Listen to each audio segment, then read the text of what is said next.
இங்க ஒரு பையன் கடல்ல விளையாடிட்டு இருக்கிறப்ப அவனோட கை கால் முழுவதும் மீன்களோட செதில்கள் மாதிரி ஒண்ணு முளைக்க ஆரம்பிக்குது. இதெல்லாம் பாக்குற இவனும் ரொம்ப பயந்து போயிடுறான். இது ரொம்ப வித்தியாசமா இருக்கேன்னு. அவன் எப்பனா தண்ணீர் மேல கைய வைக்கிறானோ அப்பனா அந்த செதில்கள் கொஞ்சம் கொஞ்சமா வெளியில வர ஆரம்பிக்குது.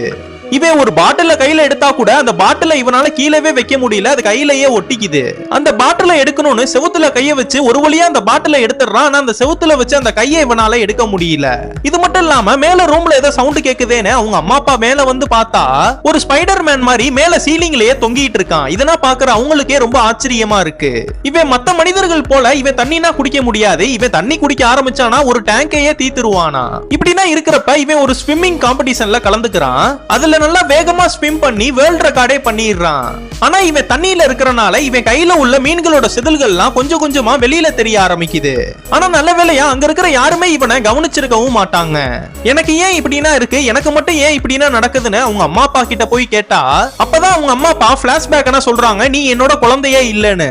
நாங்க வெக்கேஷனுக்கு பீச்சுக்கு போயிருந்தப்ப நீ எங்களுக்கு கடல்ல தான் கிடைச்ச. எங்களுக்கு ரொம்ப வருஷமா குழந்தை இல்லையேன்னு இந்த குழந்தைய வளர்க்கலான்னு தான் உன்னைய வளர்த்தோம். இப்பதான் எங்களுக்கு தெரியுது நீ ஒரு கடல் கண்ணியோட குழந்தைன்னு.